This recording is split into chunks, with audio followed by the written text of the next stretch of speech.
شاہ تار پر ہر آن رحمت کی نظر رکھنا، شاہ تار پر ہر آن رحمت کی نظر رکھنا، کرے دن رات یہ سنت کی خدمت یا رسول اللہ۔ الحمدللہ رب العالمین، والصلاة والسلام علی سید المرسلین، اما بعد فاعوذ باللہ من الشیطان الرجیم، بسم اللہ الرحمن الرحیم، الصلاة والسلام علیک یا رسول اللہ وعلى آلك وأصحابك يا حبيب الله، الصلاة والسلام عليك يا نبي الله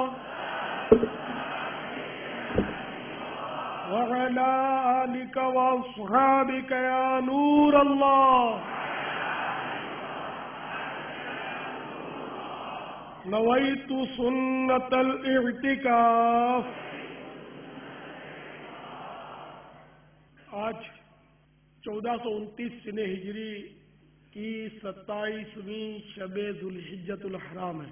دعوت اسلامی کے عالمی مدنی مرکز فیضان مدینہ باب المدینہ میں اس وقت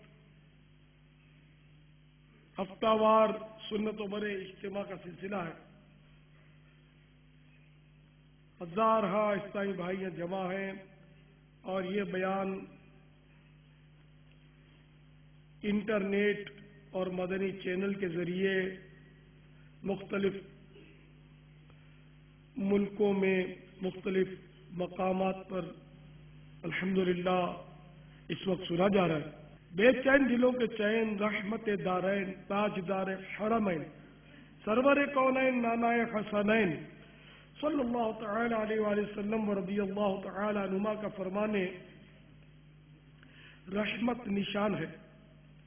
جب جمعرات کا دن آتا ہے اللہ تبارک و تعالی فرشتوں کو بھیجتا ہے جن کے پاس چاندی کے کاغذ اور سونے کے قلم ہوتے ہیں، وہ لکھتے ہیں کہ کون جمعرات اور شب جمعہ مجھ پر کثرت سے درود پاک پڑھتا ہے۔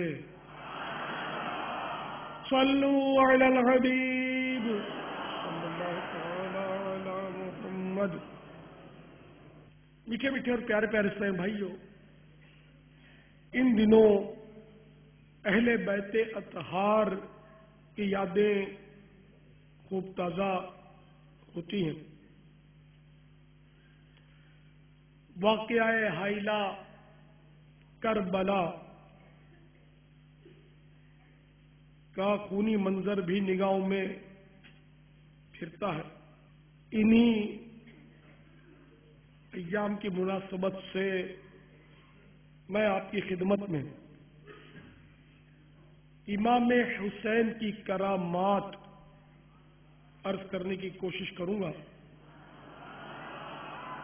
راکب دوش مصطفیٰ صلی اللہ تعالی علیہ وآلہ وسلم، جگر گوش ہے مرتضیٰ، دلبند فاطمہ، سلطان کربلا، سید الشہداء، امام علی مقام، امام عرش مقام، امام حمام، امام تشنا کام، حضرت سیدنا امام حسین رضی اللہ تعالی عنہم اجمعین سراپا کرامت تھے،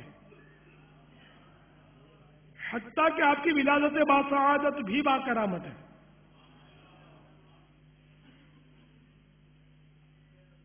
چنانچہ حضرت سیدی عارف باللہ نور الدین عبد الرحمن جامی قدس سرہ السامی شواہد النبوہ میں فرماتے ہیں سیدنا امام حسین رضی اللہ تعالی عنہ کی ولادت باسعادت 4 شعبان المعظم سینہ 4 ہجری کو مدینہ منورہ زادہ اللہ شرفوں و تعظیمہ میں منگل کے روز ہوئی۔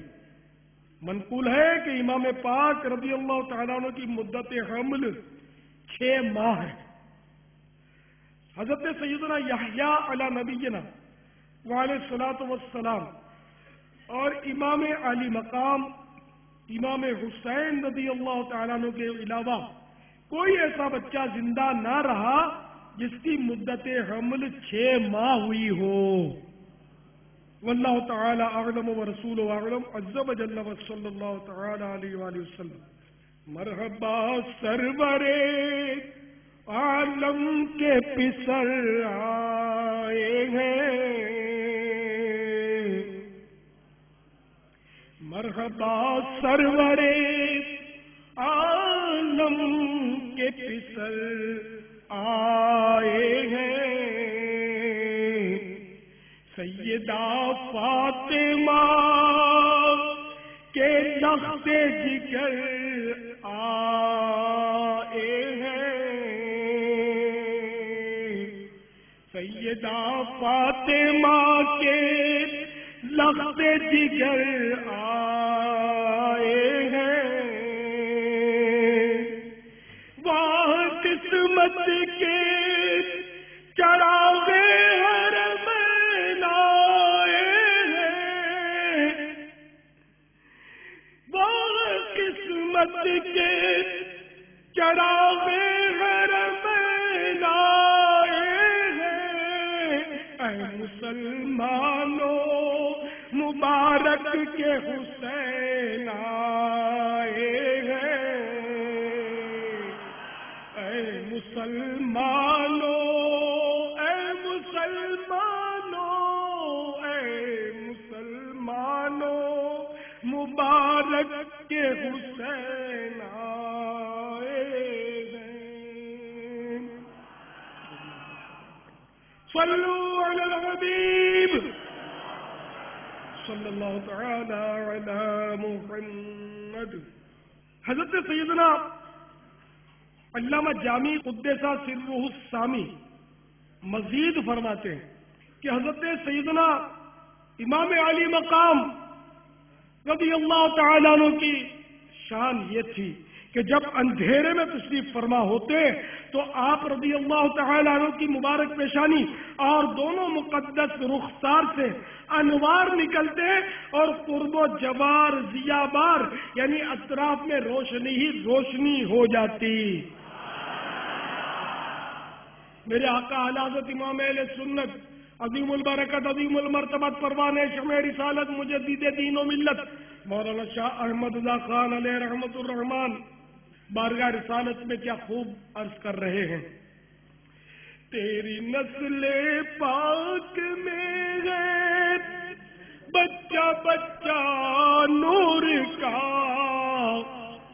تیری نسل پاک میں ہے بچہ بچہ نور کا، تو ہے عین نور تیرا سب گھرانہ نور کا، تو ہے عین نور تیرا سب گھرانہ نور کا۔ حضرت سیدنا امام علی مقام امام حسین رضی اللہ تعالیٰ عنہ جب مدینہ منورہ سے مکہ مکرمہ زادہ اللہ شرفوں و تعظیمہ کی طرف روانہ ہوئے تو راستے میں حضرت سیدنا ابن مطیع علیہ رحمت اللہ البدیع سے ملاقات ہوئی۔ انہوں نے عرض کی، یا امام میرے کنویں میں پانی بہت ہی کم ہے، برائے کرم دعائے برکت سے نواز دیجیے۔ یہ کربلا جاتے ہوئے کا واقعہ ہے۔ تو آپ رضی اللہ تعالیٰ عنہ نے اس کنویں کا پانی طلب فرمایا۔ جب پانی کا ڈول حاضر کیا گیا تو آپ رضی اللہ تعالیٰ عنہ نے اس میں سے پانی اپنا مبارک منہ لگا کر نوش کیا اور کلی فرمائی، پھر ڈول کو واپس کنویں میں ڈال دیا۔ تو کنویں کا پانی کافی بڑھ گیا اور پہلے سے زیادہ میٹھا اور لذیذ بھی ہو گیا. تو جس کی یہ شان ہو اس پر پانی کون بند کر سکتا ہے؟ خدا کی قسم یہ وہ با کرامت ہستی تھے کہ اگر نہر فرات کو اشارہ کرتے خدا آپ کے قدموں میں آ جاتا. لیکن امتحان تھا. امتحان ہوتا ہے اور امتحان سے وہی جی چراتا ہے جس کی تیاری نہ ہو. تو ان کا امتحان تھا، اس لیے نہر فرات پر پہرا لگا اور پانی انہیں نہ دیا گیا. وہ چاہتے تو ان کے لیے پانی کا حصول کوئی مشکل نہیں تھا. باغ جنت کے ہیں بہرے مدرا خانے اہل بیت. الحمدللہ ہم اہل بیت کی مدح سرائی کر رہے ہیں. اس وقت ہم الحمدللہ اہل بیت کرام کے عظیم الشان امام علی مقام امام حسین رضی اللہ تعالیٰ عنہ کی عظمت و شان بیان کر کے اپنی آخرت چمکا رہے ہیں اور اپنے لیے جنت کا سامان کر رہے ہیں. تو مولانا حسن اللہ خان علیہ رحمت المنان فرما رہے ہیں باغ جنت کے ہیں بہرے مدرا خانے اہل بیت.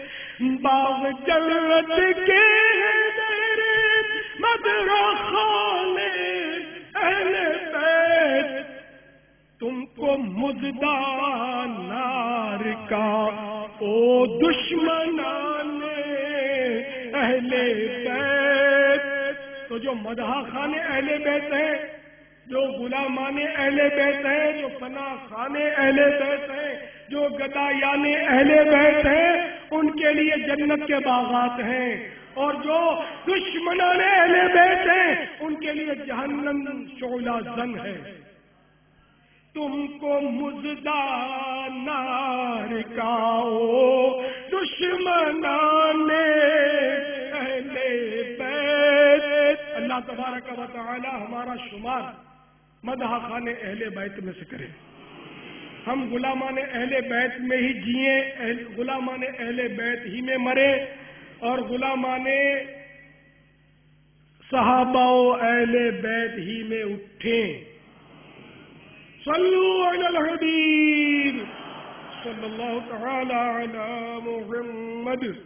میدان کربلا میں امام علی مقام، امام عرش مقام، امام حمام، امام تشنا کام حضرت سیدنا امام حسین رضی اللہ تعالیٰ عنہ یوم عاشوراء یعنی بروز جمعۃ المبارک 10 محرم الحرام سنہ 61 ہجری کو یزیدیوں پر اتمام حجت کرنے کے لیے جس وقت خطبہ ارشاد فرما رہے تھے، اس وقت آپ رضی اللہ تعالیٰ عنہ کے مظلوم قافلے کے خیموں کی حفاظت کے لیے خندق میں روشن کردہ آگ کی طرف دیکھ کر ایک بدزبان یزیدی مالک بن عروہ اس طرح بکواس کرنے لگا، اے حسین تم نے وہاں کی آگ سے پہلے یہیں آگ لگا دی. حضرت سیدنا امام علی مقام رضی اللہ تعالیٰ عنہ نے فرمایا، اے دشمن خدا تو جھوٹا ہے، کیا تجھے یہ گمان ہے کہ معاذ اللہ میں دوزخ میں جاؤں گا؟ امام علی مقام رضی اللہ تعالیٰ عنہ کے قافلے کے ایک جانثار جوان حضرت سیدنا مسلم رضی اللہ تعالیٰ عنہ نے حضرت امام علی مقام رضی اللہ تعالیٰ عنہ سے اس منہ پھٹ بد لگام کے منہ پر تیر مارنے کی اجازت چاہی. سیدنا امام علی مقام رضی اللہ تعالیٰ عنہ نے یہ فرما کر اجازت دینے سے انکار کیا کہ ہماری طرف سے حملے کا آغاز نہیں ہونا چاہیے. پھر امام تشنا کام رضی اللہ تعالیٰ عنہ نے دست دعا بلند کر کے عرض کی، اے رب قہار اس نابکار کو عذاب نار سے قبل بھی اس دنیا ناپائیدار میں آگ کے عذاب میں مبتلا فرما. فوراً دعا مستجاب یعنی قبول ہوئی اور اس کے گھوڑے کا پاؤں زمین کے ایک سوراخ پر پڑا جس سے گھوڑے کو جھٹکا لگا اور بے ادب و گستاخ یزیدی گھوڑے سے گرا، اس کا پاؤں رکاب میں الجھا، گھوڑا اسے گھسیٹتا ہوا دوڑا اور آگ کی خندق میں ڈال دیا اور وہ بدنصیب آگ میں جل کر بھسم ہو گیا۔ امام علی مقام رضی اللہ تعالیٰ عنہ سجدہ شکر بجا لائے، حمد الہی کی اور عرض گزار ہوئے، یا اللہ عز و جل تیرا شکر ہے کہ تو نے آل رسول کے گستاخ کو سزا دی۔ اہل بیت پاک سے بے باکیاں گستاخیاں، اہل بیت پاک سے بے باکیاں گستاخیاں، لعنت اللہ علیکم دشمنان اہل بیت، لعنت اللہ علیکم دشمنان اہل بیت۔ صلو علی الحبیب صلی اللہ تعالی علی محمد۔ میٹھے میٹھے اور پیارے پیارے سائیں بھائیوں، جو اس وقت مجھے دعوت اسلامی کے عالمی مدنی مرکز فیضان مدینہ باب المدینہ میں سن رہے ہیں کہ ہمارا یہ اجتماع اس وقت الحمدللہ دنیا کے مختلف مقامات پر سنا جا رہا ہے۔ چنانچہ باب المدینہ سے یہ اجتماع اس وقت الحمدللہ ثم الحمدللہ مدینہ منورہ زادہ اللہ شرفا و تکریما میں بھی سنا جا رہا ہے۔ مدینہ منورہ سے برکتیں لیے ہوئے مکہ المکرمہ پہنچ رہا ہے، وہاں سے مزید برکتیں سمیٹتا ہوا جدہ شریف سے ہوتا ہوا دمام، ریاض، جبیل، ہند کے مختلف شہر، Bangladesh, South Africa, Kenya, Nairobi, Mombasa, Malaysia, Sri Lanka, Mozambique, Mauritius, France میں 6 مقامات، امریکہ میں 8 مقامات، UK میں 11 مقامات، چائنا، جاپان، یونان، نیوزی لینڈ، ڈینمارک، جرمنی اور بلغاریہ میں بھی سنا جا رہا ہے۔ صلو علی الحبیب صلی اللہ تعالی علی محمد۔ یزیدی فوج کا ایک سخت دل مزنی یعنی کہ ایک مزنی قبیلے کا شخص امام علی مقام رضی اللہ تعالیٰ عنہ کے سامنے آ کر یوں بکواس کرنے لگا، دیکھو تو صحیح دریا فرات کیسا مجھے مار رہا ہے، خدا کی قسم تمہیں اس کا ایک قطرہ بھی نہ ملے گا اور تم یوں ہی پیاسے ہلاک ہو جاؤ گے، معاذ اللہ۔ امام تشنا کام رضی اللہ تعالیٰ عنہ نے بارگاہ رب الانام میں ہاتھ اٹھا دیے اور عرض کی، اللہم امیتہ عطشانا، یعنی یا اللہ اس کو پیاسا مار۔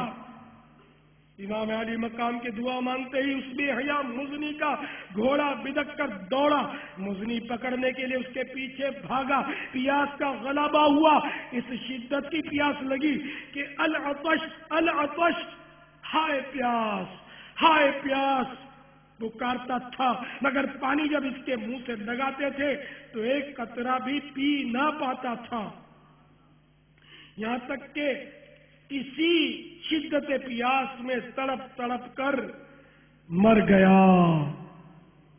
تو امام علی مقام کی عظمت و شان کے کیا کہنے، یہ تو امتحان تھا، امتحان کے فرات کا پانی آپ پر بند کیا گیا اور وہاں پہرا لگا گیا، اور یہ نادان سمجھتے تھے کہ اس طرح پہرا لگانے سے امام علی مقام دل چھوڑ جائیں گے اور ہتھیار ڈال دیں گے۔ نہ یہ تو ساتھی کوثر کے شہزادے تھے، یہ تو مالک کوثر کے نواسے تھے، ظالم اندھے تھے اندھے کہ انہوں نے امام علی مقام اور آپ کے اہل بیت کرام کا پانی بند کر دیا۔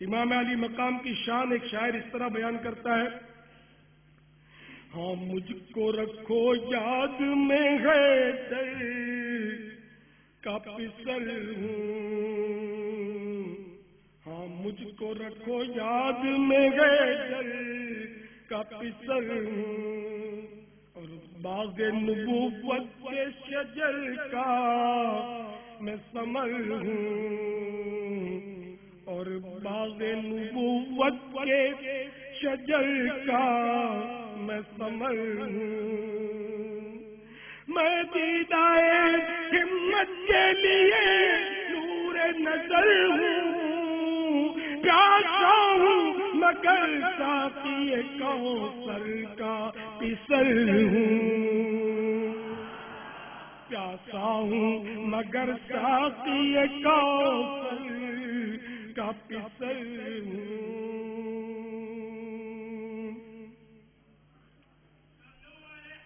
صلی اللہ تعالی علی محمد۔ تو میٹھے میٹھے پیارے پیارے اسلام بھائیوں، دیکھا آپ نے امام عالی مقام رضی اللہ تعالیٰ عنہ کی شان عالی کس قدر عظمت والی ہے۔ معلوم ہوا کہ خداوند غفور عز و جل کو امام پاک رضی اللہ تعالیٰ عنہ کی بے ادبی قطعا نامنظور ہے، اور آپ رضی اللہ تعالیٰ عنہ کا بدگو دونوں جہاں میں مردود و مطرود یعنی دھتکارا ہوا ہے، رد کیا ہوا ہے۔ گستاخان حسین کو دنیا میں بھی دردناک سزاؤں کا سامنا ہوا، اور اس میں یقیناً بڑی عبرت ہے۔ حضرت صدر الافاضل سیدنا و مولانا سید محمد نعیم الدین مراد آبادی علیہ رحمت اللہ الہادی بعض گستاخان حسین کے ہاتھوں ہاتھ ہونے والے عبرتناک بند انجام کے واقعات نقل کرنے کے بعد تحریر فرماتے ہیں، فرزند رسول کو یہ بات بھی دکھا دینی تھی کہ اس کی مقبولیت بارگاہ حق عز و جل میں اور ان کے قرب و منزلت پر جیسی کے نصوص کثیرہ و احادیث شہیدہ شاہد ہیں، ایسے ہی ان کے خوارق و کرامات بھی گواہ ہیں۔ اپنے اس فضل کا عملی اظہار بھی اتمام حجت کے سلسلے میں ایک کڑی تھی کہ اگر تم آنکھ رکھتے ہو تو دیکھ لو کہ جو ایسا مستجاب الدعوات ہے کہ جس کی دعائیں اس قدر قبول ہوتی ہیں، اس کے مقابلے میں آنا خدا عز و جل سے جنگ کرنا ہے۔ اس کا انجام سوچ لو اور باز رہو، مگر شرارت کے مجسمے اس سے بھی سبق نہ لے سکے، اور دنیا ناپائیدار کی حرص کا بھوت جو ان کے سروں پر سوار تھا اس نے انہیں اندھا بنا دیا۔ امام علی مقام رضی اللہ تعالیٰ عنہ کی شہادت کے بعد آپ کے سر منور سے بھی متعدد کرامات کا ظہور ہوا۔ چنانچہ اہل بیت علیہم الرضوان کے قافلے کے بقیہ افراد 11 محرم الحرام کو کوفے پہنچے، جبکہ شہداء کربلا علیہم الرضوان کے مبارک سر ان سے پہلے ہی وہاں پہنچ چکے تھے۔ امام علی مقام رضی اللہ تعالیٰ عنہ کا سر انور رسوائے زمانہ یزیدی بدبخت خولی بن یزید کے پاس تھا۔ یہ مردود رات کے وقت کوفے پہنچا۔ قصر امارت یعنی گورنر ہاؤس کا دروازہ بند ہو چکا تھا۔ یہ سر انور کو لے کر اپنے گھر آ گیا۔ ظالم نے سر انور کو بے ادبی کے ساتھ زمین پر رکھ کر ایک بڑا برتن اس پر الٹ کر اس کو ڈھانپ دیا، اور اپنی بیوی نوار کے پاس جا کر خوشی خوشی کہا، میں تمہارے لیے زمانے بھر کی دولت لایا ہوں، وہ دیکھ حسین بن علی کا سر تیرے گھر پر پڑا ہے۔ وہ بگڑ کر بولی، کیونکہ وہ محب اہل بیت تھی، تجھ پر خدا کی مار، لوگ تو سیم و زر لائے اور تو فرزند رسول کا مبارک سر لایا، خدا کی قسم اب میں تیرے ساتھ کبھی نہ رہوں گی۔ نوار یہ کہہ کر اپنے بچھونے سے اٹھی اور جدھر سر انور تشریف فرما تھا ادھر آ کر بیٹھ گئی۔ اس کا بیان ہے، خدا کی قسم میں نے دیکھا کہ ایک نور برابر آسمان سے اس برتن تک مثل ستون چمک رہا تھا، اور سفید پرندے اس کے ارد گرد منڈلا رہے تھے۔ بہاروں پر گیا جا رہا گلزار جنت کی، بہاروں پر گیا جا رہا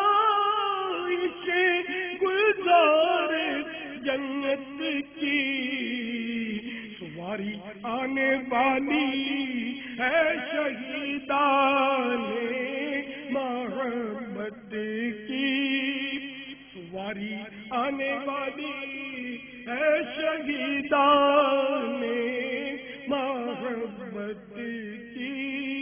دنیا کی محبت اور مال و زر کی ہوس انسان کو اندھا اور انجام سے بے خبر کر دیتی ہے. بدبخت خولی بن یزید نے دنیا ہی کی محبت کی وجہ سے مظلوم کربلا امام علی مقام امام حسین رضی اللہ تعالیٰ عنہ کا سر انور تن سے جدا کیا تھا، مگر چند ہی برس کے بعد اس دنیا ہی میں اس کا ایسا خوفناک انجام ہوا کہ کلیجہ کانپ جاتا ہے. چنانچہ چند ہی برس کے بعد مختار ثقفی نے قاتلین امام حسین کے خلاف جو انتقامی کارروائی کی، اس ضمن میں صدر الافاضل حضرت علامہ مولانا سید محمد نعیم الدین مراد آبادی علیہ رحمت اللہ الہادی فرماتے ہیں مختار نے ایک حکم دیا کہ کربلا میں جو شخص لشکر یزید کے سپاہ سالار عمرو بن سعد کا شریک تھا وہ جہاں پایا جائے مار ڈالا جائے. یہ حکم سن کر کوفے کے جفا شعار سورما بصرے بھاگنا شروع ہوئے. مختار کے لشکر نے ان کا تعاقب کیا، جس کو جہاں پایا ختم کر دیا، لاشیں جلا ڈالی، گھر لوٹ لیے. خولی بن یزید وہ خبیث ہے جس نے امام علی مقام امام مظلوم سیدنا امام حسین رضی اللہ تعالیٰ عنہ کا سر مبارک تن اقدس سے جدا کیا تھا. یہ روسیہ بھی گرفتار کر کے مختار کے پاس لایا گیا. مختار نے پہلے اس کے چاروں ہاتھ پیر کٹوائے، پھر سولی چڑھایا، آخر آگ میں جھونک دیا. اس طرح لشکر ابن سعد کے تمام اشرار کو طرح طرح کے عذابوں کے ساتھ ہلاک کیا. 6000 کوفی جو حضرت امام علی مقام رضی اللہ تعالیٰ عنہ کے قتل میں شریک تھے، ان کو مختار نے طرح طرح کے عذابوں کے ساتھ ہلاک کر دیا. یہاں تک کہ ابن سعد جو اس لشکر کا سپہ سالار تھا، وہ بھی 6 سال کے بعد 10 محرم الحرام کو عین نہر فرات کے پاس مارا گیا. اس کو اصل یزید والوں نے، وہ عبید اللہ ابن زیاد نے، جو گورنر تھا کوفے کا، اس نے یہ لالچ دیا تھا کہ تجھے رے کی حکومت دلا دوں گا. رے موجودہ تہران، ایران کا دارالسلطنت کیپٹل تہران، تو تہران کا پرانا نام ہے رے. تو رے کے لالچ میں آ کر اس بدبخت نے اتنا انتہائی قدم اٹھایا، لیکن اس کو رے کی حکومت کیا ملی؟ 6 سال کے بعد کتے کی موت مارا گیا. تو حضرت سیدنا نعیم الدین مراد آبادی علیہ رحمت اللہ الہادی سبانہ کربلا میں کچھ اشعار نقل کیے ان ظالموں کے بد انجام کے بارے میں. چنانچہ لکھتے ہیں، اے ابن سعد رے کی حکومت تو کیا ملی، اے ابن سعد رے کی حکومت تو کیا ملی، اپنے کیے کی جلد ہی تجھ کو سزا ملی، اپنے کیے کی جلد ہی تجھ کو سزا ملی.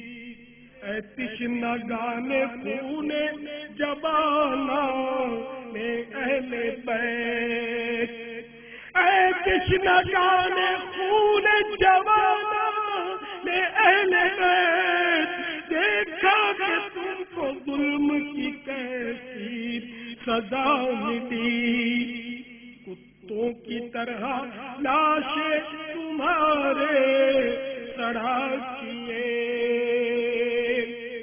کتوں کی طرح لاشیں تمہارے سڑا کیے، دھورے پہ بھی نگور کو تمہاری کیا ملی.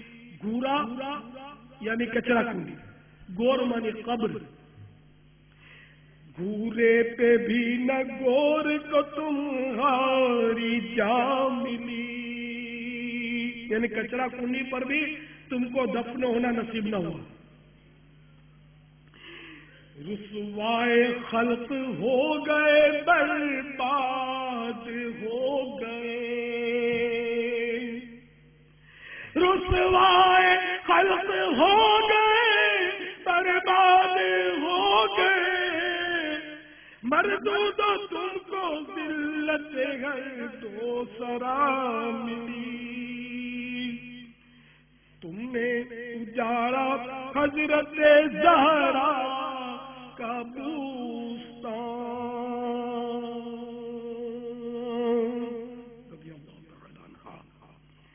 تم نے اجاڑا حضرت زہرا کا بوستان، تم خود اجڑ گئے، تمہیں یہ بددعا ملی، تم خود اجڑ گئے، تمہیں یہ بددعا ملی، دنیا پرست و دین سے منہ موڑ کر تمہیں،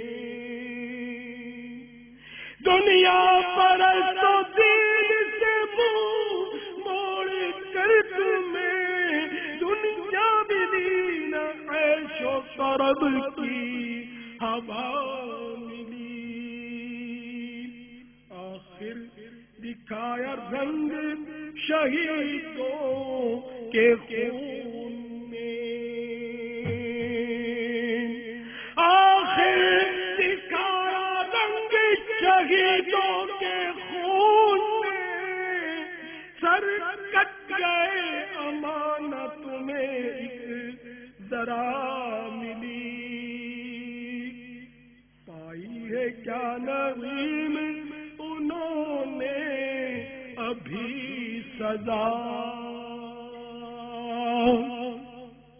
پائی ہے کیا نغیم انہوں نے ابھی سزا، دیکھیں گے وہ جحیم میں جس دن سزا ملی، جحیم جہنم کا ایک طبقہ ہے، اس کی طرف اشارہ کرتے ہوئے حضرت صدر فاضل فرما رہے ہیں، دیکھیں گے وہ جحیم میں جس دن سزا ملی۔ ایک بزرگ رحمت اللہ تعالی علیہ فرماتے ہیں، جب یزیدیوں نے سر مبارک کو نیزے سے اتار کر ابن زیاد بد نہاد کے محل میں داخل کیا تو آپ رضی اللہ تعالیٰ عنہ کے مقدس ہونٹ ہل رہے تھے اور زبان اقدس پر پارہ 13 سورہ ابراہیم کی آیت نمبر 42 کی تلاوت جاری تھی۔ وَلَا تَحْسَبَنَّ اللَّهَ غَافِلًا عَمَّا يَعْمَلُ الظَّالِمُونَ۔ ترجمہ کنزُ ایمان، اور ہرگز اللہ عز و جل کو بے خبر نہ جاننا ظالموں کے کام سے۔ تو ان ظالموں نے سر امام کو نیزے پر اٹھایا، بلکہ شہدائے کرام کے سروں کو نیزوں پر لیے لیے جلوس کی شکل میں یہ پھرے۔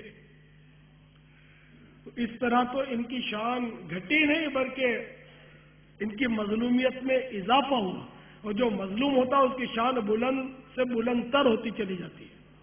تو ان کی شان جو تھی وہ بلند سے بلند تر ہوتی جا رہی تھی۔ استاد زمان مولانا حسن رضا خان علیہ رحمت الرحمان فرماتے ہیں، سر شہیدان محبت کے نیزوں پر بلند، سر شہیدان محبت کے نیزوں پر بلند، اور اونچی کی خدا نے عز و شان اہل بیت، اور اونچی کی خدا نے عز و شان اہل بیت، باغ جنت کے بہرے مدح خانے اہل بیت، تم کو گزدہ نار کا او دشمنان اہل بیت. تو امام علی مقام کے سر اقدس سے تلاوت کی آواز، اللہ اکبر. شہید ہو تو ایسا ہو، اور شہادت سے موت نہیں آتی بلکہ زندگی کی شان بڑھ جاتی ہے. ورنہ کسی اور کا سر کٹا ہوا ہو ویسے ہی تو اس کے سر سے کا تلاوت کی آواز آنی ہے. تو کٹے ہوئے سر سے تلاوت کی آواز، اللہ اللہ. عبادت ہو تو ایسی ہو، تلاوت ہو تو ایسی ہو، سر شبیر تو نے دے بھی قرآن سناتا ہے، سر شبیر تو نے دے بھی قرآن سناتا ہے. صلو علی الحبیب صلی اللہ علی محمد. میرے میٹھے میٹھے اور پیارے پیارے صاحب بھائیوں، حب جاہ و مال بہت ہی بڑا وبال ہے، اور اسی مال کی محبت میں، عہدے کی ہوس میں، اقتدار کے لالچ میں ان یزیدیوں نے امام علی مقام اور آپ کے رفقا پر ظلم و ستم کی آندیاں چلائیں. ان پر پانی بند کر دیا، اور یہ سمجھتے تھے کہ پانی بند کرنے سے یہ کمزور پڑ جائیں گے اور مقابلہ نہیں کر سکیں گے، لیکن ایسا نہ ہوا. یہ امتحان تھا، اس کے صابر و شاکر رہے، ورنہ ان کی ٹھوکروں میں پانی تھا. بہرحال انہوں نے اپنے ظلم کی انتہا کی اور انہوں نے صبر کے اعلی ریکارڈ قائم کیے. اور ظلم کی بھی کیسی انتہا کہ پانی جانور پیئیں، چرندے پیئیں، درندے پیئیں، پرندے پیئیں، کافر پیئیں، سب پیئیں، لیکن اہل بیت اطہار کو پانی کی ایک بوند نہیں ملنی چاہیے. شاعر کہتا ہے، حاکم کا حکم تھا یہ کہ پانی بشر پیئے، گھوڑے پیئے، اونٹ پیئے، اہل ہنر پیئے، سب پرندو چرند پیئے، منع تم نہ کیجیو، ایک فاطمہ کے دال کو پانی نہ دیجیو. تو انہوں نے امام علی مقام اور آپ کے قافلے پر پانی بند کر دیا، لیکن اس کے باوجود ایک ایک اہل بیت کے جانثار نے یزیدیوں کا ڈٹ کر مقابلہ کیا اور لاشوں کے انبار لگا دیے. تو یزیدیوں نے جو کچھ کیا وہ حب مال اور حب شہرت، حب جاہ کے لیے کیا، اور یہ بہت بڑی آفت ہے. ہر مسلمان اس پر غور کرے. جیسا کہ میرے پیارے پیارے اور میٹھے میٹھے آقا مکی مدنی مصطفیٰ صلی اللہ تعالی علیہ وآلہ وسلم کا فرمان معظم ہے، 2 بھوکے بھیڑیے بکریوں میں چھوڑ دیے جائیں، وہ اتنا نقصان نہیں پہنچاتے جتنا کہ مال و مرتبے کا لالچ انسان کے دین کو نقصان پہنچاتا ہے. تو شہرت کی خواہش، واہ واہ کی خواہش، میرا نام ہو جائے، لوگ میری واہ واہ کریں، مجھے عزت مل جائے، شہرت مل جائے، اس کی خواہش، اور دولت جمع کرنے کی خواہش، دولت کی محبت اور شہرت کی محبت کے جو مریض ہیں وہ مہربانی کر کے ان امراض کا علاج کرنے، ورنہ بڑی تباہی اور بربادی ہے. دیکھا نا یزید پلید مال و جاہ کی محبت ہی کی وجہ سے سانحہ حائلہ کربلا کا موجب ہوا، اس ظالم بد انجام کو امام علی مقام سیدنا امام حسین رضی اللہ تعالیٰ عنہ وارضاہ کی ذات گرامی سے اپنے اقتدار کو خطرہ محسوس ہوتا تھا. حالانکہ سیدنا امام علی مقام رضی اللہ تعالیٰ عنہ کو دنیا ناپائیدار کے اقتدار سے کیا روکا؟ آپ رضی اللہ تعالیٰ عنہ تو کل بھی امت مسلمہ کے دلوں کے تاجدار تھے، آج بھی ہیں اور رہتی دنیا تک رہیں گے. نہیں شبر کا وہ ستم رہا، نہ یزید کی وہ جفا رہی. نہیں شمر کا وہ ستم رہا، نہ یزید کی وہ جفا رہی. جو رہا تو نام حسین کا، جسے زندہ رکھتی ہے کربلا. اللہ اکبر یا رسول اللہ. حضرت سیدنا حسن بصری رضی اللہ تعالیٰ عنہ سے مرسلن مروی ہوا، حب الدنیا راس کل خطیئۃ، یعنی دنیا کی محبت ہر برائی کی جڑ ہے.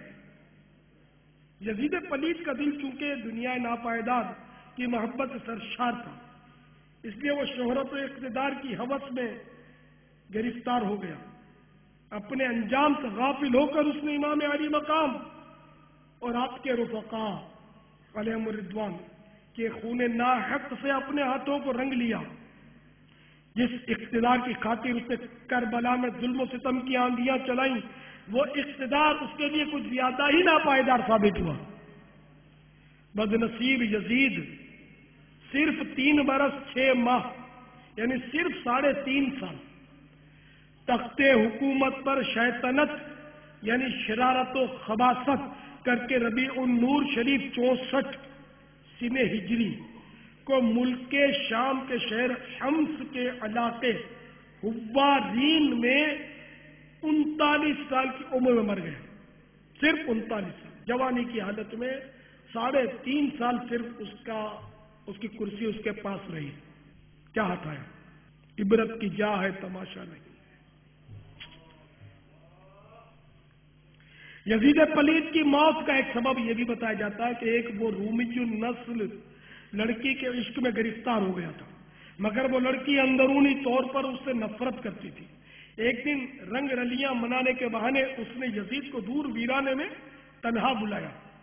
وہاں کی ٹھنڈی ہواؤں نے یزید کو بدمست کر دیا.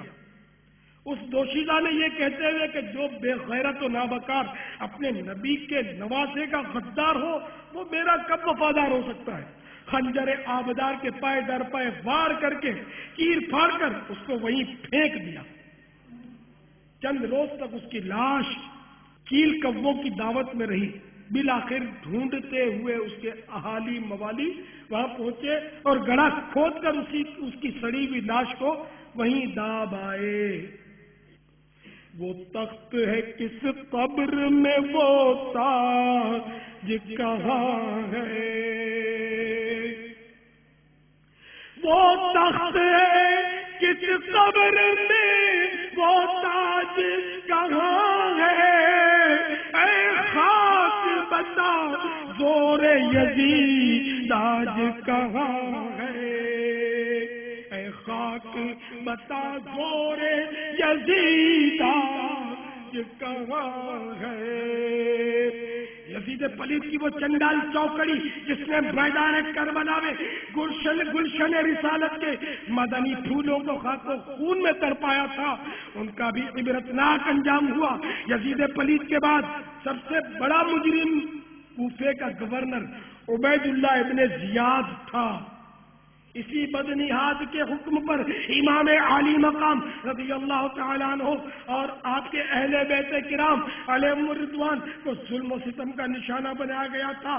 دیرنگی دنیا کا تماشا دیکھیے کہ مختار ثقفی کی ترکیب سے ابراہیم بن مالک اشتر کی فوج کے ہاتھوں دریائے فرات کے کنارے صرف 6 برس کے بعد یعنی 10 محرم الحرام 67 سنہ ہجری کو ابن زیاد بدنہاد انتہائی ذلت کے ساتھ مارا گیا. لشکریوں نے اس کا سر کاٹ کر ابراہیم بن مالک کو پیش کر دیا اور ابراہیم نے مختار کے پاس کوفے بھجوا دیا.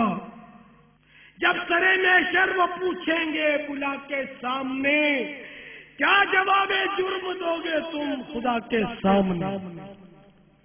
دارالامارات کوفے کو آراستہ کیا گیا. دارالامارات مانے گورنر ہاؤس کو آراستہ کیا گیا اور اسی جگہ ابن زیاد بدنیات کا سر ناپاک رکھا گیا جہاں 6 سال قبل امام علی مقام رضی اللہ تعالیٰ عنہ کا سر پاک رکھا گیا تھا. اس بدنصیب ابن زیاد بدنیات پر رونے والا کوئی نہیں تھا بلکہ اس کی موت پر جشن منایا جا رہا تھا. تو ابن زیاد کا سر اب دارالامارات کوفے میں رکھا ہوا ہے. صحیح حدیث میں عمارہ بن عمیر رضی اللہ تعالیٰ عنہ سے مروی ہے کہ جب عبید اللہ ابن زیاد کا سر اس کے ساتھیوں کے سروں کے لا کر رکھا گیا تو میں ان کے پاس گیا. اچانک غل پڑ گیا. آیا میں نے دیکھا کہ ایک سانپ آ رہا ہے. سب سروں کے بیچ میں ہوتا ہوا ابن زیاد کے ناپاک نتنوں میں داخل ہو گیا. ناک کے نتنوں میں گھس گیا اور تھوڑی دیر ٹھہر کر چلا گیا حتیٰ کہ غائب ہو گیا. پھر شور اٹھا. آیا 2 یا 3 بار ایسا ہی ہوا. یہ روایت ترمذی شریف جلد 5 صفحہ 431 حدیث نمبر 3805 دارالفکر بیروت میں دیکھی جا سکتی ہے. دیکھیں حدیث سرکار صلی اللہ تعالی علیہ وسلم کے ارشاد کو تو کہتے ہی ہیں, صحابہ کرام کے قول کو بھی حدیث کہتے ہیں. تو اس وقت تو سرکار صلی اللہ تعالی علیہ وسلم پردہ فرما چکے تھے, لیکن کچھ صحابہ کرام علیہ رضوان حیات تھے, بلکہ ان احادیث کی کتب میں تابعین اعظام کی بھی روایات موجود ہیں. ابن زیاد, ابن سعد, شمر, قیس ابن اشعث,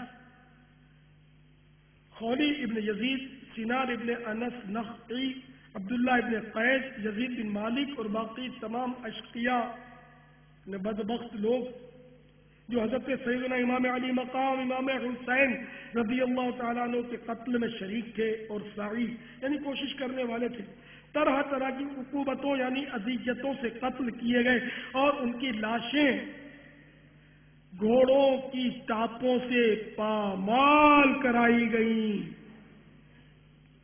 کب تلک تم حکومت پہ اتراؤ گے, کب تک آخر غریبوں کو تڑپاؤ گے, کب تلک تم حکومت پہ اتراؤ گے, کب تک آخر غریبوں کو تڑپاؤ گے. ظالموں بعد مرنے کہ پچھتاؤ گے, ظالموں بعد مرنے کہ پچھتاؤ گے, تم جہنم کے حقدار ہو جاؤ گے. مختار ثقفی نے چن چن کر یزیدیوں کا صفایا کیا. ظالموں کو کیا معلوم تھا کہ خون شہداء رنگ جا کر رہے گا اور سلطنت کے پردے اڑ جائیں گے. ہر ایک شخص جو قتل امام میں شریک ہوا ہے طرح طرح کے عذابوں سے ہلاک ہوگا. وہی نہر فرات کا کنارہ ہوگا, وہی عاشورہ کا دن, وہی ظالموں کی قوم ہوگی اور مختار کے گھوڑے انہیں رونتے ہوں گے. ان کی جماعتوں کی کثرت ان کے کام نہ آئے گی. ان کے ہاتھ پاؤں کاٹے جائیں گے, گھر لوٹے جائیں گے, سولیاں دی جائیں گی, لاشیں سڑیں گی اور دنیا میں ہر شخص تف تف کرے گا. ان کی ہلاکت پر خوشی منائی جائے گی. مارے کا جنگ میں اگرچہ ان کی تعداد ہزاروں کی ہوگی مگر وہ دل چھوڑ کر ہیچڑوں کی طرح بھاگیں گے اور چوہوں اور کتوں کی طرح انہیں جان بچانی مشکل ہوگی. جہاں پائے جائیں گے مار دیے جائیں گے. دنیا میں قیامت میں ان پر نفرت و ملامت کی جائے گی.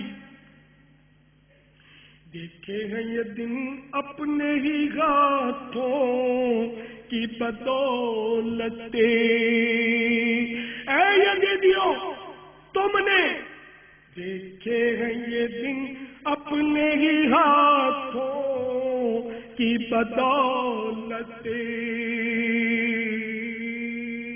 دیکھے ہیں یہ دن اپنے ہی ہاتھوں کی بدولت، سچ ہے کہ برے کام کا انجام برا ہے، سچ ہے کہ برے کام کا انجام برا ہے۔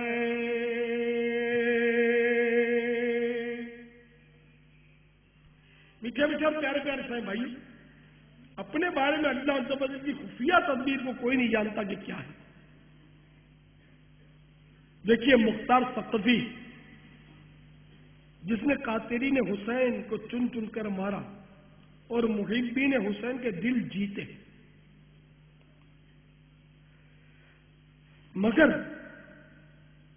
اس پر شقاوت ازلی غالب آئی، یعنی جو مستقل بدبختی اس کے مقدر میں تھی، ہمیشہ کی بدبختی جو اس کے نصیب میں تھی، تو وہ غالب آئی اور اس بد نصیب نے نبوت کا دعویٰ کر دیا اور کہنے لگا میرے پاس وحی آتی ہے۔ یا ہو سکتا ہے کسی کو وسوسہ آئے کہ اتنا زبردست محب اہل بیت کس طرح گمراہ ہو کر مرتد ہو سکتا ہے؟ کیا کسی جھوٹے نبی کو بھی ایسے شاندار کارنامے کرنے کی توفیق حاصل ہو سکتی ہے؟ اس وسوسے کا علاج بھی ہے، سماعت کیجیے۔ اللہ عز و جل بے نیاز ہے، اس کی خفیہ تدبیر سے ہم سبھی کو ڈرنا چاہیے کہ نہ جانے ہمارا اپنا کیا بنے گا۔ دیکھیے شیطان بھی بہت زبردست عالم و فاضل اور عابد و زاہد تھا، اس نے ہزاروں برس عبادت کی تھی، مگر شقاوت ازلی غالب آئی اور وہ کافر و ملعون ہو گیا۔ بلعن بن باعورہ بھی بہت بڑا عالم عابد و زاہد اور مستجاب الدعوات تھا، یہ دعائیں قبول ہوتی تھی، اس کو اسم اعظم کا علم تھا، اپنی جگہ بیٹھ کر روحانیت کے سبب عرش اعظم کو دیکھ لیا کرتا تھا، مگر شقاوت ازلی جب غالب آ گئی تو بے ایمان ہو کر مر گیا، وہ کتے کی شکل میں داخل جہنم میں ہوگا۔ ابن سقا ذہین ترین عالم اور مناظر تھا، مگر وقت کے غوث کی بے ادبی کا مرتکب ہو گیا، بالآخر نصرانی شہزادی کے عشق میں مبتلا ہو کر نصرانی مذہب قبول کرنے کے بعد ذلت کی موت مر گیا۔ اللہ تبارک و تعالی نے اپنے حبیب حضرت محمد مصطفیٰ صلی اللہ تعالی علیہ وآلہ وسلم کو وحی فرمائی کہ میں نے یحییٰ بن زکریا علیہ السلام کے قتل کے عوض 70,000 افراد مارے تھے اور تمہارے نواسے کے عوض ان سے دگنے یعنی ڈبل ماروں گا۔ تو تاریخ شاہد ہے کہ حضرت یحییٰ بن زکریا علیہ السلام کے خون ناحق کا بدلہ دینے کے لیے اللہ تعالیٰ نے بخت نصر جیسے ظالم کو متعین کیا جو خدائی کا دعویٰ کرتا تھا، لیکن یحییٰ علیہ السلام کے قتل کا بدلہ بھی لیا اس نے۔ اسی طرح حضرت امام علی مقام رضی اللہ تعالیٰ عنہ کے خون ناحق کا بدلہ لینے کے لیے اللہ تعالیٰ نے مختار ثقفی جیسے کذاب اور جھوٹے کو مقرر فرمایا۔ اللہ تعالیٰ جس سے جو چاہے کام ملے۔ اللہ تبارک و تعالیٰ کی مصلحتیں وہی جانتا ہے، وہ اپنی مشیت سے ظالموں کے ذریعے بھی ظالموں کو ہلاک کرتا ہے۔ چنانچہ پارہ 8 سورۃ الانعام آیت نمبر 129 میں ارشاد ہوتا ہے وَكَذَلِكَ نُوَلِّي بَعْضَ الظَّالِمِينَ بَعْضًا بِمَا كَانُوا يَكْسِبُونَ۔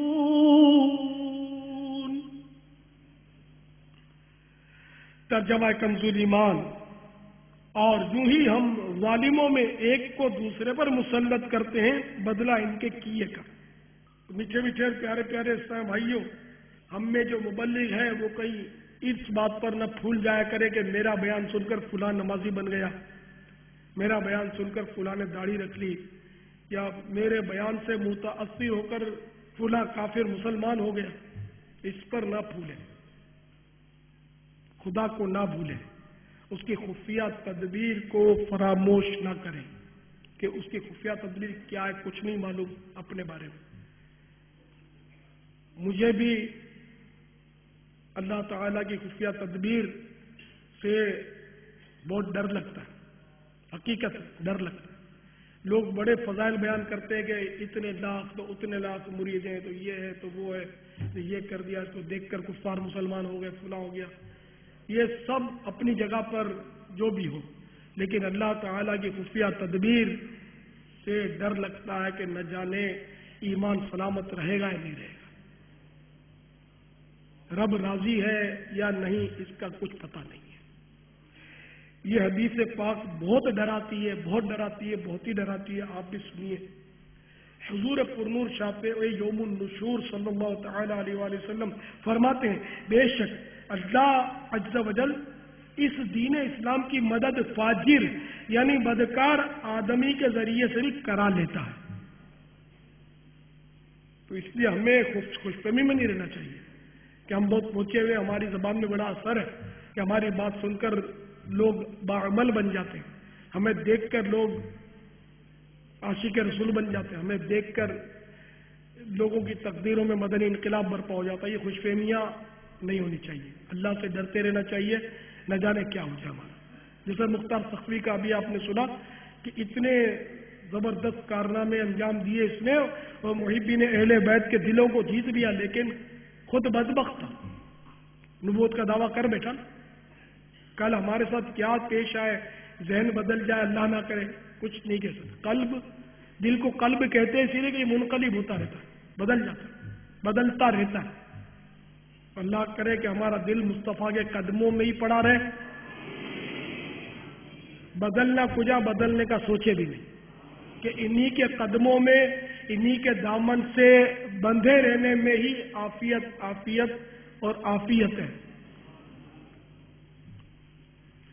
دامن مصطفیٰ سے جو لپٹا یگانہ ہو گیا، جس کے حضور ہو گئے اس کا زمانہ ہو گیا، جس کے حضور ہو گئے اس کا زمانہ ہو گیا۔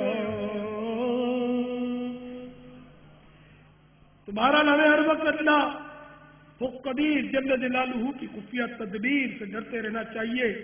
اپنی علمیت، شان و شوکت اور جسمانی طاقت پر گھمنڈ سے بچنا اور چرب زبانی اور پھونک پھاں سے پرہیز کرنا ضروری ہے کہ نہ معلوم علم الہی میں ہمارا کیا مقام ہو، کہیں ایسا نہ ہو کہ ایمان برباد ہو جائے۔ ایمان کی حفاظت کے لیے کڑنے کا ذہن بنانے، عشق مصطفیٰ و صحابہ و اہل بیت صلی اللہ تعالیٰ علیہ وآلہ وسلم رضی اللہ تعالیٰ عنہ اجمعین پانے، دینی معلومات بڑھانے، اپنے آپ کو برائیوں سے بچانے، نیکیاں اپنانے اور خوب خوب ثواب کمانے کی خاطر تمام اسلامی بھائیوں کو چاہیے کہ ہر ماہ کم از کم 3 دن کے لیے دعوت اسلامی کے سنتوں کی تربیت کے مدنی قافلوں میں عاشقان رسول کے ساتھ سنتوں بھرا سفر فرمائیں۔ اسلامی بھائی روزانہ فکر مدینہ کے ذریعے 72 مدنی انعامات اور اسلامی بہنیں 63 مدنی انعامات کا رسالہ پر کر کے اپنے تنظیمی ذمہ دار کو جمع کروائیں، اور دعوت اسلامی کے مدنی ماحول سے ہر دم وابستہ رہیے۔ مکتبۃ المدینہ سے جاری ہونے والے بیانات کی کیسٹیں اور VCDs بھی سنتے رہیں، دیکھتے رہیں، تو اس طرح بھی انشاءاللہ ذہن بنتا رہے گا۔ رسالے بھی پڑھتے رہیں، اس کو تقسیم بھی کرتے رہے گا، آپ کی تقسیم سے کسی کو پہنچے اور اس کی تقدیر بدل جائے تو آپ کا بھی انشاءاللہ بیڑا پار ہو جائے گا۔ ایک عجیب و غریب بہار میں آپ کو سناتا ہوں. اس سے انشاءاللہ آپ کو لنگر رسائل تقسیم کرنے کا بھی ذہن ملے گا. شاید آپ کو جوش آئے گا کہ جتنی رقم جیب میں سب کے رسالے خریدو اور بانٹو بانٹو بانٹو. اس طرح تقدیریں بدلتی رسالوں سے بھی. روپیہ 2 روپیہ 4 روپے کا رسالہ اتنا کام بعض اوقات کر جاتا ہے. خیر، تو حیدرآباد باب الاسلام کے ایک ذمہ دار اسلائی بھائی کا بیان ہے. میں اپنے انداز میں یعنی یہ کھلا سوار بیان کیا جا رہا ہے، وہ جس نے بیان دیا اپنا وہ جس طرح بھی دے. تو پہلے یعنی اس کا یہ بیان ہے کہ پہلے ہمارا تعلق ایک بد مذہب گروہ سے تھا. ہمارے نظریات اچھے نہیں تھے. بچپن ہی سے ہمیں یہ ذہن دیا گیا کہ سنی علماء کرام اور کسی سنی مذہبی شخص کے قریب بھی مت جانا ورنہ وہ تمہیں گمراہ کر دیں گے. تمہارا یہ جو عقیدہ ہے نا یہ چھین لیں گے تم سے.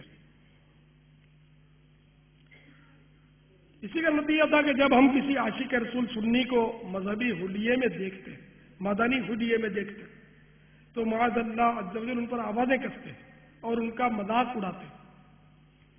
عقائد میں بگاڑ کے ساتھ ساتھ اعمال بھی بگڑے ہوئے تھے. اخلاقی برائیوں کا بھی ابتلا تھا. فلموں کا انتہائی شوقین تھا. چھٹی کے دن دوستوں کے ہمراہ سنیما گھر جا کر فلم دیکھنے کا عرصہ دراز سے معمول تھا. وقت کے انمول ہیرے بربادیے آخرت کے اسباب خریدنے میں صرف ہو جاتے. 1994 کی بات ہے جبکہ میں کالج میں پڑھتا تھا. غالباً شعبان المعظم کا مہینہ تھا. ہمارے رشتے کے ماموں جو بد عقیدگی سے توبہ کر کے دعوت اسلامی کے مدنی ماحول سے وابستہ ہو چکے تھے اور سلسلہ عالیہ قادریہ رضویہ میں داخل ہو کر طالبی بن چکے تھے. سارا دن سر پر سبز امامہ شریف کا تاج سجائے رکھتے تھے. ایک دن جمعے کے روز صبح کے وقت ہمارے گھر تشریف لائے اور جاتے جاتے مجھے ایک رسالہ تحفے میں دیا. اور میں منع نہیں کر سکا، میں نے لے لیا ہاتھ بڑھا کر اور سوچا کہ اس کو ادھر ادھر کر دوں گا. میں پڑھنا کس نے، مگر رسالے کے خوبصورت سرے ورق پر نظر پڑی تو اس پر لکھا ہوا تھا کربلا کا خونی منظر. اس کو پڑھنا شروع کیا اس رسالے کو. اہل بیت کرام علیہم الرضوان سے والہانہ عقیدت کا اظہار اتنے مہذب اور باادب انداز میں پہلی بار پڑھ رہا تھا. رسالہ پڑھتے پڑھتے مجھ پر رقت طاری ہو گئی اور میں کربلا والوں پر ہونے والے مظالم کو یاد کر کے رونے لگا. واقعہ کربلا کے ضمن میں اس رسالے میں جن اصلاحی مدنی پھولوں سے نوازا گیا تھا میرے ضمیر کو جھنجھوڑ کر رکھ دیا. شہدائے کربلا سے متعلق بیانات تو بارہا سنے تھے اور پڑھے بھی تھے، مگر درس واقعہ کربلا آج پہلی بار سمجھ میں آیا تھا. میری عجیب کیفیت ہو رہی تھی. میں نے بہن کو قریب بلایا اور اسے پڑھ کر سنانے لگا. رسالہ سن کر وہ بھی رو پڑی، یہاں تک کہ اس کی تو ہچکیاں بن گئی. الحمدللہ میں نے اور بہن نے اسی وقت توبہ کی اور نماز پڑھنے کی نیت کر لی. شام کو جب میرے دوست حسب معمول سنیما جانے کے لیے بلانے آئے تو میں نے معذرت کر لی. میرے دوست حیران تھے مگر میں نے ان سے زیادہ گفتگو کی نہیں.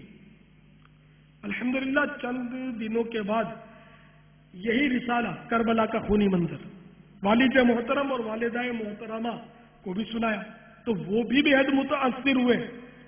جب جمعرات کا دن آیا تو میں نے گھر والوں سے کہا کہ میں دعوت اسلامی کے ہفتہ وار سنتوں پر اجتماع میں جانا چاہتا ہوں. یہ سن کر والدہ نے جو یہ رسالہ پڑھ کر متاثر تو ہوئی تھی مگر اجتماع میں جانے کی اجازت دینے سے یہ کہتے ہوئے انکار کر دیا کہ صرف نماز پڑھو بس یہی کافی ہے، کسی اجتماع وغیرہ میں جانے کی کوئی ضرورت نہیں. میں نے ضد کی تو والد صاحب نے والدہ سے فرمایا ارے جانے بھی دو، ان کے ماموں بھی کہتے رہتے ہیں، وہ بھی خوش ہو جائیں گے۔ میں نے موقع غنیمت جانتے والد کو بھی اپنے ساتھ اجتماع میں چلنے کی دعوت پیش کر دی کہ ابو آپ بھی چلیے۔ بہن بھی میرا ساتھ دینے لگی۔ ابو کچھ تردد کے بعد بالآخر چلنے کے لیے تیار ہو گئے۔ اللہ اکبر، نعرہ رسالت، فیضان شہید کربلا، فیضان صحابہ، فیضان خلفاء راشدین، فیضان صدیق اکبر، فیضان فاروق اعظم، فیضان عثمان غنی، فیضان مشکل کشا۔ الحمدللہ عز و جل پہلے ہی ہفتہ وار سنت عمر اجتماع میں شرکت کی برکت سے میری زندگی میں مدنی انقلاب برپا ہو گیا۔ مجھے آج تک یاد ہے کہ میری زندگی کے اس پہلے اجتماع میں مبلغ دعوت اسلامی نے جنت کے موضوع پر بیان کیا تھا۔ میں نے والد صاحب کو بھی دعوت اسلامی سے متاثر پایا۔ الحمدللہ عز و جل گھر میں مکتبۃ المدینہ سے جاری ہونے والے رسائل پڑھے جانے لگے، ساتھ ہی ساتھ سنتوں بھرے بیانات کی کیسٹیں بھی سنی جانے لگیں،